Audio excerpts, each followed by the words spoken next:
es sencillo pensar cuándo está indicado revascularizar las arterias. Y la respuesta no es siempre que haya enfermedad, porque enfermedad coronaria probablemente en las personas mayores de 50 años es la norma que haya, por pequeña que sea, alguna lesión en las coronarias.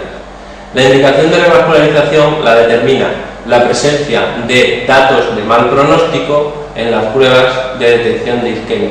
La prueba de esfuerzo, la prueba de eco de estrés con dobutamina o con isótopos o como se realice. A lo que hay que añadir la detección de viabilidad. Es decir, si un paciente ha sufrido un infarto y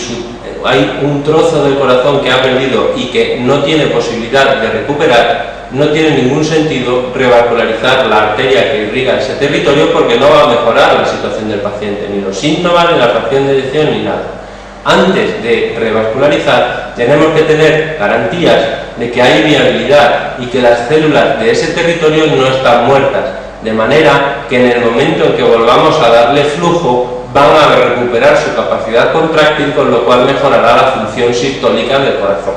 Así pues, cuando coincide que el paciente tiene datos de mal pronóstico y existe viabilidad celular, está indicado hacer una revascularización. ¿Cómo revascularizar? Pues es una pregunta también relativamente sencilla. Las guías internacionales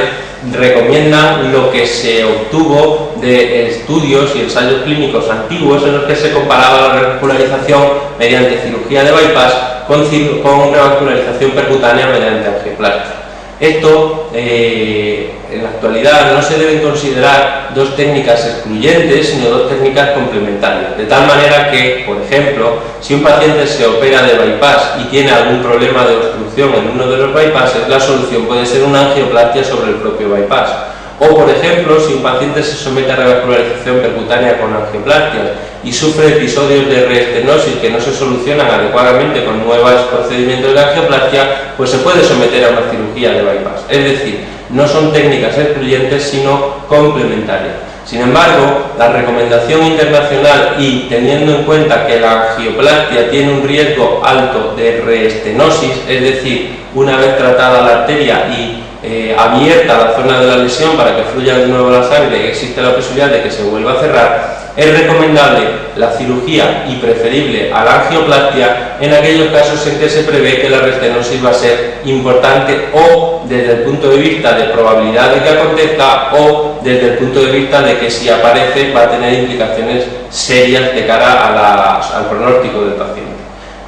Dicho de otra manera, cuando un paciente tiene una enfermedad que afecta al tronco coronario izquierdo o tiene enfermedad que afecta a los tres vasos con una función ventricular deprimida, son pacientes de un riesgo extremadamente alto, en los cuales el riesgo de la angioplastia fallida con una reestenosis posterior es suficientemente alto como para que todo el mundo esté de acuerdo en recomendar la cirugía de bypass frente a la angioplastia. No obstante, en casi todos los hospitales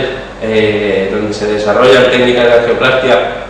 del mundo, con la aparición de los nuevos stents liberadores de fármacos que tienen un riesgo extremadamente bajo de reestenosis, se realizan a diario muchos procedimientos de revascularización completa al tronco coronario izquierdo o a los tres vasos con angioplastia. Lo que pasa es que, digamos, esto debe ser individualizado en función de la situación del paciente. Por otra parte, desde el punto de vista de la angioplastia, parece que cuando la enfermedad coronaria afecta solo a uno o a dos de los vasos coronarios, pues sería la técnica de detección. La descendente anterior es el vaso, digamos, más importante de los tres. Bueno, importantes son los tres, pero digamos es el que su obstrucción da lugar a infartos de mayor tamaño, de mayor entidad y generalmente de peor pronóstico. Por eso, cuando hay dos vasos, pero uno de ellos la descendente anterior, pues algunos autores también prefieren recomendar el empleo directo de la cirugía. A efectos prácticos, en la actualidad, yo tengo una opinión que probablemente es mía nada más, pero que creo que debo transmitiros. Y es que no hay que obsesionarse con cuál es la mejor técnica para cada paciente, porque esto tiene que ser completamente individualizado. Quiero decir, si un paciente tiene enfermedad de tres vasos y disfunción ventricular, pero el cirujano cardíaco le ofrece una cirugía de revascularización completa con puentes de vena safena, que sabemos que a los 8 o 10 años prácticamente siempre tienen algún problema si no se han obstruido del todo, a lo mejor es preferible hacer una angioplastia a los 3 vasos con un stent liberador de fármacos con bajo riesgo de restenosis. Y sin embargo, si tengo un paciente con enfermedad de 2 vasos, que es la descendente anterior y la circunfleja, y el señor que hace la angioplastia, él se plantea hacer una revascularización con angioplastia simple o colocar un stent convencional, siendo la descendente anterior uno de los vasos que está obstruido, frente a un cirujano que dice, no, yo le voy a hacer una revascularización arterial completa, voy a usar la mamaria interna izquierda, la descendente anterior, la mamaria interna derecha, la circunfleja, y si me falta para la coronaria derecha, pues son 3 vasos, pues le cogemos un puente arterial radial. Bueno, pues en esas circunstancias, usando puentes arteriales cuya durabilidad es infinitamente mejor que la de los puentes venosos, pues probablemente sea preferible utilizar la cirugía. Pero insisto en que esta técnica debe individualizarse de un paciente a otro y no existe un paciente igual a otro. Por eso, realmente, de cara al examen, la recomendación es seguir las recomendaciones internacionales, y lo que sí está claro es que tronco o enfermedad de 3 vasos, especialmente en pacientes con diabetes o disfunción ventricular, la recomendación sería utilizar de entrada cirugía. Fuera de eso, pues podemos discutir si podemos dar una opción a la revascularización percutánea en caso de que vaya mal, o plantear la cirugía o cómo llevarlo a cabo.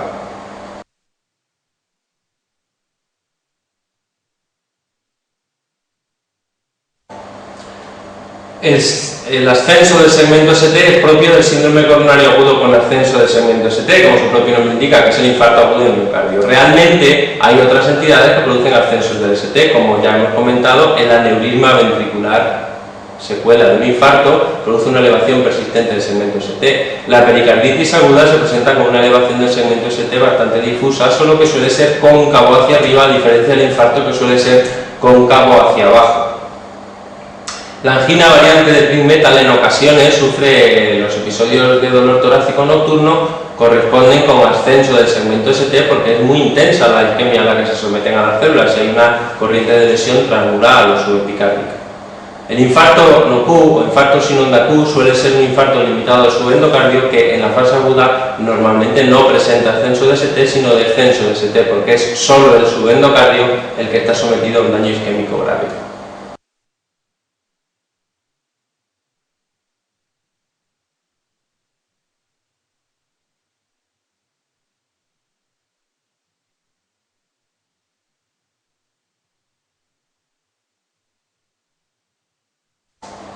En la actualidad, lo más relevante en los síndromes coronarios agudos es clasificarlo en función de si existe o no ascenso persistente del segmento ST en el electrocardiograma de superficie.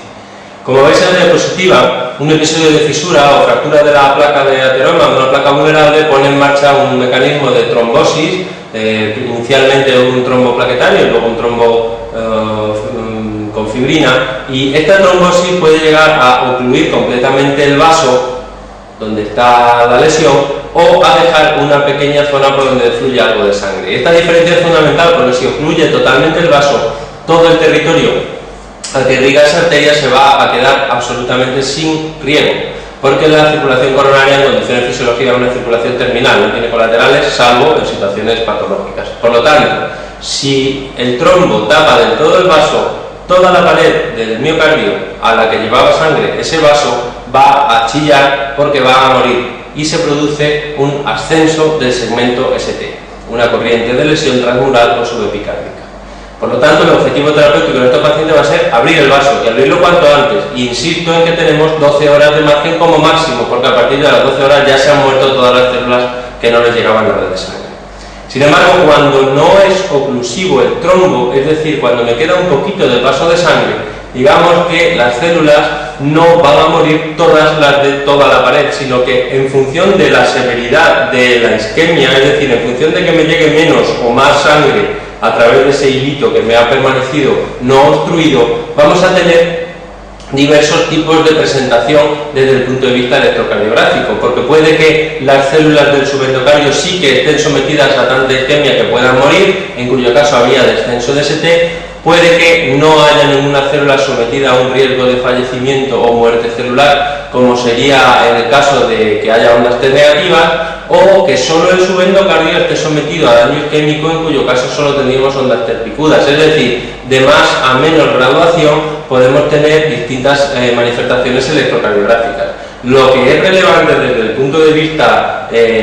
clínico no es esta diferenciación a corto plazo, porque a corto plazo el manejo de todos estos pacientes va a ser similar. La diferencia va a estar, por tanto, en determinar si el ST está ascendido o no. Pues si está ascendido hay que abrir ya, y si no, lo que hay que hacer es estabilizar la situación.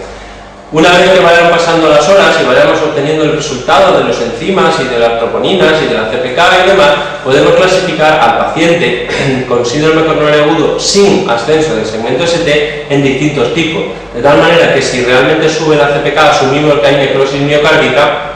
se considera que sube la CPK cuando es al menos el doble del valor normal, con al menos un 10% de CPK-MB, que es la de origen cardíaco, y en esos pacientes hay que hablar de infarto, pero de infarto que no afecta a toda la pared, suele ser un infarto solo del subendocardio, que es la zona máximamente sometida a la isquemia. Estos pacientes no desarrollan onda Q en el electro de superficie porque no ha muerto toda la pared, es un infarto subendocárdico. Sin embargo, si la CPK no ha aumentado, podemos asumir que no ha habido muerte celular hasta que aparecieron las troponinas, porque ahora tenemos más sensibilidad para detectar la muerte celular, y con 3 celulillas que se hayan muerto ya nos va a marcar troponina positiva, que va a ser peor que aquellos en los que realmente no ha muerto ninguna célula, que tendría troponina negativa. Si no ha muerto ninguna célula y tiene la troponina negativa, formalmente hablando no hay infarto, luego esto sería una verdadera angina inestable. Sin embargo, cuando ha subido la troponina, aunque no haya subido la CPK, es un síndrome coronario agudo de un riesgo especialmente alto, porque algo de necrosis celular ha habido, y esto se llama microinfarto, daño miocárdico menor o angina inestable con troponina positiva.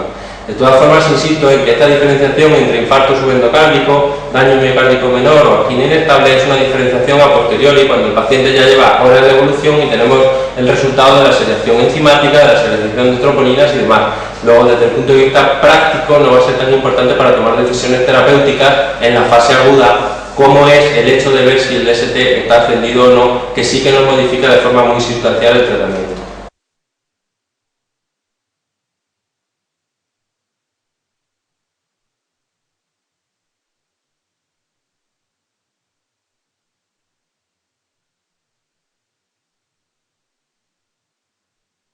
El tratamiento del síndrome coronario agudo sin ascenso de ST es parecido al del síndrome coronario agudo con ascenso de ST, con la diferencia de que en este caso no tenemos que abrir la arteria de forma urgente.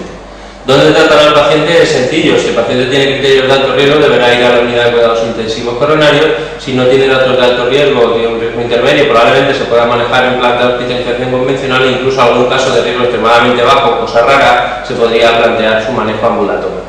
El tratamiento va a ser sencillo, va a ser oxígeno, reposo, monitorización continua, pues aparecen las arritmias ventriculares. Y en cuanto a los fármacos, pues tenemos que considerar que el objetivo va a ser estabilizar la placa de ateroma para que no progrese el trombo y acabe ocluyendo la arteria. Para eso usamos fármacos antitrombóticos de diversa índole.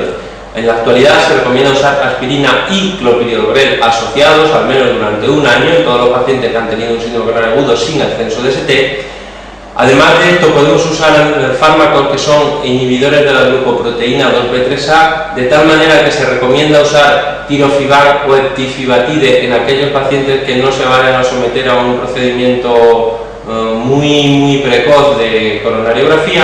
y siempre que el paciente esté en una categoría de alto riesgo. Es decir, a todos le damos aspirina y clopidogrel, y si el paciente además tiene alto riesgo, entonces le añadimos un inhibidor de la 2B3A, que será tirofiban o eptifibatide en el hipotético caso de que el paciente no se vaya a someter a una revascularización demasiado precoz, y será abcisimab si al paciente, digamos, en las primeras horas de evolución, pues por motivos técnicos se le realiza una coronariografía que es particularmente compleja. Una alternativa a estos fármacos sería usar vivalirudina, que es un inhibidor directo de la trombina derivado de la irudina, que se saca de la sanguijuela, y que es una alternativa, pero insisto, solo para pacientes que se sometan a una coronariografía compleja, precoz, en el síndrome coronario agudo sin ascenso de ST. Aparte de estos antiagregantes, se usan anticoagulantes, y podemos optar entre usar heparina no fraccionada, heparina bajo peso molecular, siendo de elección la enoxaparina, que es con la que tenemos más experiencia en este contexto, o bien, recientemente, fondaparinus, que es un inhibidor directo del factor 10 y que podemos utilizar en los pacientes con alto riesgo de sangrado, o incluso vivalirudina, que como hemos comentado es otro antiagregante como anticoagulante como inhibidor directo de la trombina y que está indicado especialmente en pacientes en los que se realiza una coronariografía de forma precoz. Aparte de estos tratamientos antitrombóticos, son importantes los antianginosos y, lógicamente, como en toda situación, va a ser de elección el beta-bloqueante, salvo que el paciente esté en plena insuficiencia cardíaca sistólica aguda descompensada. Y si no tolera beta-bloqueante, pues usamos nitratos o asociamos nitratos y luego empezamos con beta-bloqueantes o utilizamos un calcio antagonista. Pero hay que llamar la atención sobre los calcio antagonistas porque verapamil y diltiazem, al ser inotropos negativos, estarían contraindicados en este contexto y los dihidropiridina no se deberían utilizar nunca en monoterapia por el riesgo de provocar taquicardia refleja que aumente las demandas de oxígeno y por tanto empeora la situación. Y por último, recordar que como paciente coronario que es, ya va a tomar probablemente un fármaco del grupo de las estatinas de por vida y sería recomendable usar un fármaco del grupo del IECA o ARA2, especialmente en caso de que haya disfunción ventricular, en cuyo caso sería obligatorio, y si no tiene disfunción ventricular, pues también es muy recomendable, la mayoría de los autores recomiendan su utilización crónica.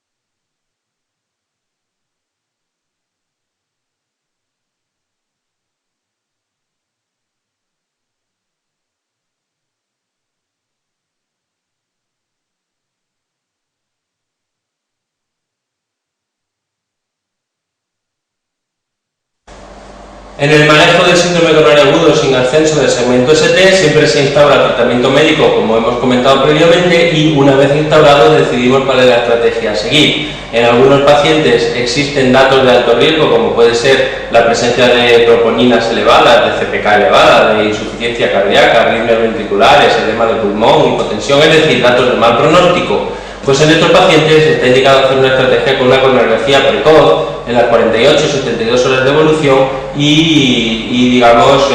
con eso decidir un poco cuál es la actitud siguiente.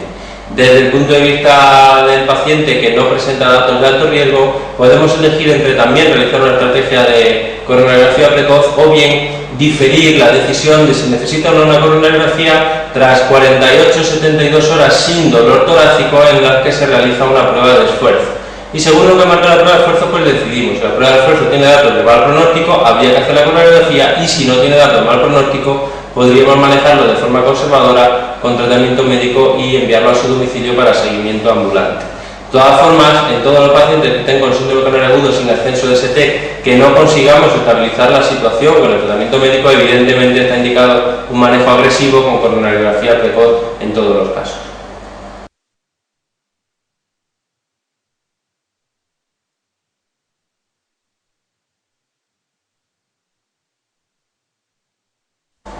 Las enzimas cardíacas que se elevan ante la presencia de muerte celular realmente muestran diversos tiempos en cuanto a su inicio y al tiempo que duran elevadas en sangre. Entonces, la primera que se eleva es la mioglobina, pero que es muy inespecífica, pues se eleva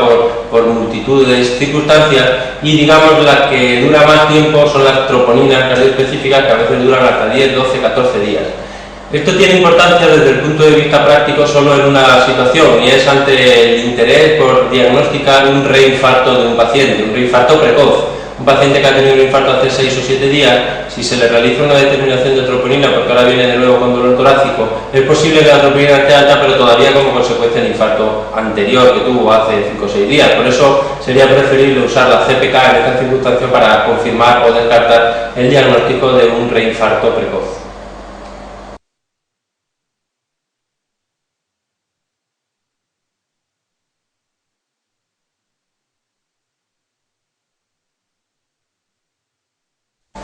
Y este caso clínico es el paradigma de un infarto de localización inferior, porque tenemos el dolor típico que dura al menos 30 minutos, que es el tiempo, digamos, habitual mínimo de duración del dolor del infarto, y que cuando queda agudo el hospital hay un acceso persistente del segmento ST. La localización de los cambios en D2, D3 y AVF nos orienta que es un infarto de la cara inferior del corazón, y la imagen especular en V1 pues nos habla de que es posible que haya afectación del ventrículo derecho, pero habría que confirmar colocando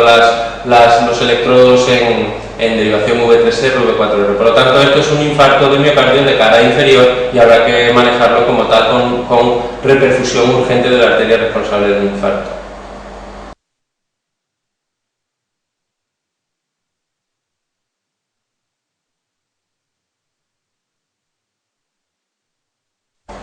Al igual que se comentó en el edema agudo de pulmón, la morfina es un fármaco muy útil en el infarto agudo de miocardio porque posee capacidad de disminuir la sensación de angustia, la ansiedad del paciente, la sensación de disnea y el dolor, y por otra parte además tiene ciertas propiedades vasodilatadoras, por lo tanto puede ser muy útil utilizarlo porque disminuye la precarga y puede hacer que el paciente mejore su hemodinámica incluso. Por lo tanto, larga mano la morfina durante la fase aguda de un infarto, que es un fármaco útil y eficaz en este contexto.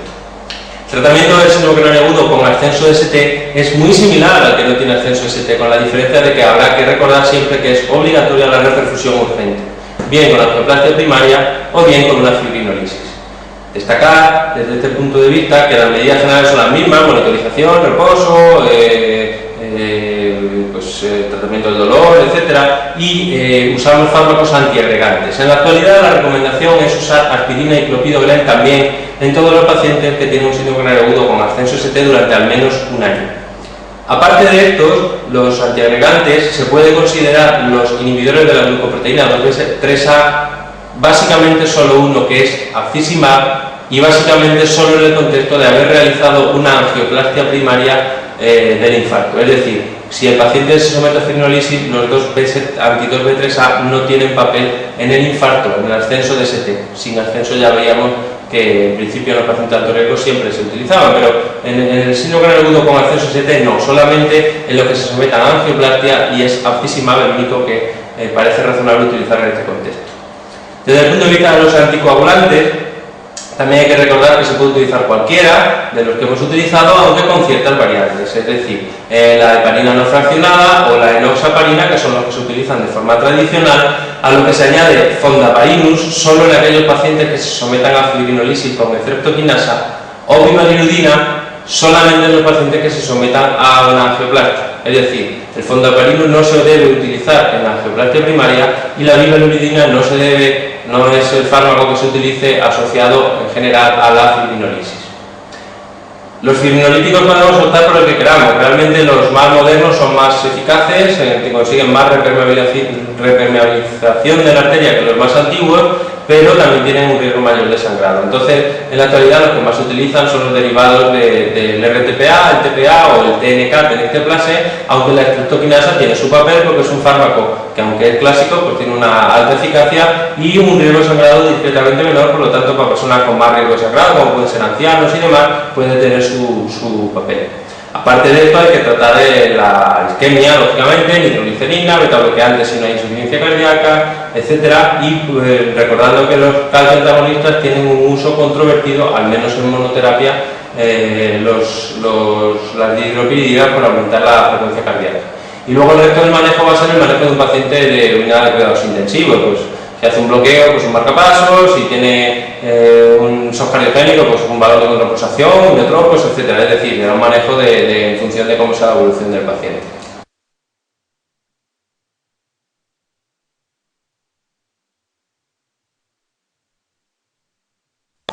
De las complicaciones mecánicas del infarto, la que con más frecuencia produce el fallecimiento prácticamente inmediato del paciente es la rotura del panel libre del ventrículo izquierdo, que se presenta clínicamente con un paciente que, cuando ya lleva 3 o 4 días de evolución del infarto, sufre súbitamente un taponamiento cardíaco, disociación electromecánica y muerte. En caso de que el paciente tenga suerte y se le tape el agujero que se ha formado en la pared del ventrículo con un trombo, en teoría podríamos hablar de lo que se llama un pseudoaneurisma, y se podría manejar intentando hacer una extracción de sangre mediante una pericardiocentesi para mejorar un poquito la situación hemodinámica del paciente, y evidentemente una cirugía muy urgente para intentar reparar el defecto, el agujero que se ha creado a consecuencia del infarto. Recordad también que los antiarrítmicos son peligrosos en el seno de la isquemia. De hecho, hay estudios que demuestran un aumento de mortalidad cuando se utilizan de forma sistemática, y, por supuesto, la fibrilación ventricular primaria que aparece durante las primeras horas de evolución del infarto requiere un tratamiento inmediato con desfibrilación, con una cardioversión eléctrica de alta energía para revertir el paciente a ritmo sinusal. No se debe usar fármacos ni nada de entrada, porque la fibrilación ventricular, lo que hay que hacer es hacer una desfibrilación inmediata.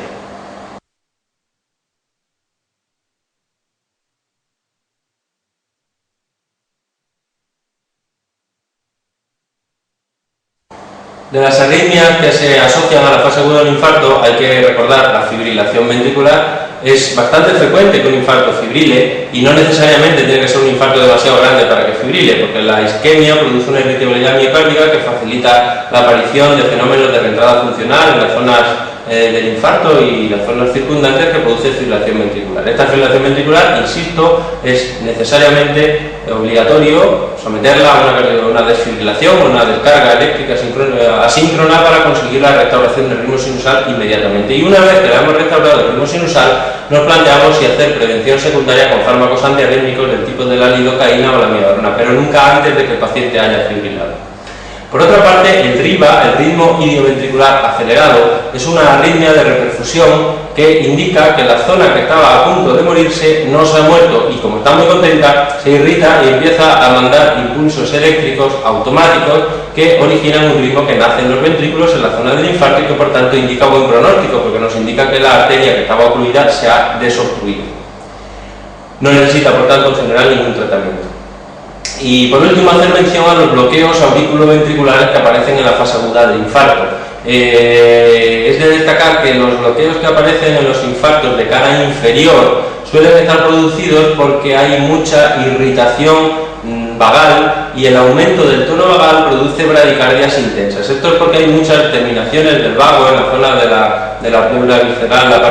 en la parte inferior del pericardio, que están apoyados sobre el diafragma, y esta irritación acaba produciendo un aumento del tono vagal muy marcado, que hace que el paciente habitualmente llega con bostezos y llega con una bradicardia sinusal marcada o incluso un bloqueo AV. Estos bloqueos suelen ser pasajeros porque, al ser secundarios a un aumento del tono vagal, son pasajeros, son a nivel del nodo AV, que es donde se reciben las aferencias del vago, y responden muy bien a la atropina y generalmente tienen buen pronóstico, no necesitan ningún tratamiento, o si acaso una atropina si es muy marcado en la fase aguda, el paciente está hipotenso y lo tolera mal. Sin embargo, cuando hay un bloqueo auriculoventricular asociado a un infarto anterior o anterolateral, que son infartos más extensos, generalmente está producido por necrosis del sistema de conducción. Se ha muerto el GIS y sus ramas, y si se ha muerto el GIS y sus ramas, son infartos generalmente de mal pronóstico porque habitualmente no se recuperan, y además el ritmo de escape está mucho más abajo que en los bloqueos a nivel de nodo, que suele ser un escape con un QRS estrechito y una frecuencia de despolarización bastante rápida. La respuesta a atropina en los infartos de cara anterior con bloqueo AV es prácticamente nula, porque la atropina ya hemos comentado que solo conseguimos acelerar al nodo AV, pero no al sistema de Purkinje, que es donde está el ritmo de escape en un infarto anterior en el que se ha necrosado, digamos, una buena parte del látex.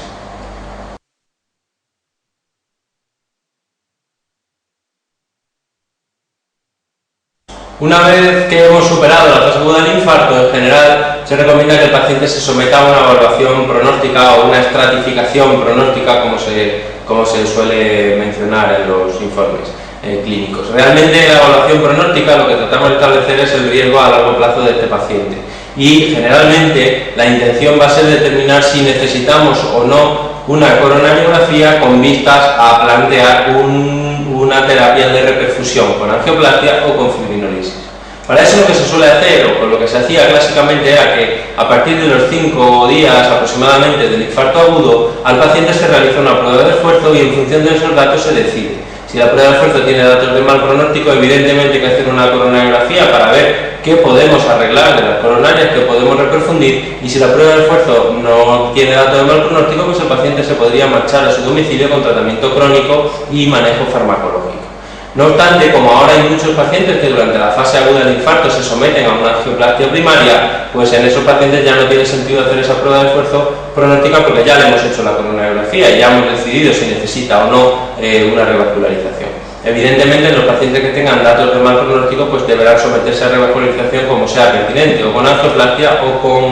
o con cirugía de bypass. El tratamiento que deben recibir estos pacientes de por vida no es complejo, y es la aspirina, a la que hay que asociar el clopidogrel los primeros 12 meses en general. Luego también es necesario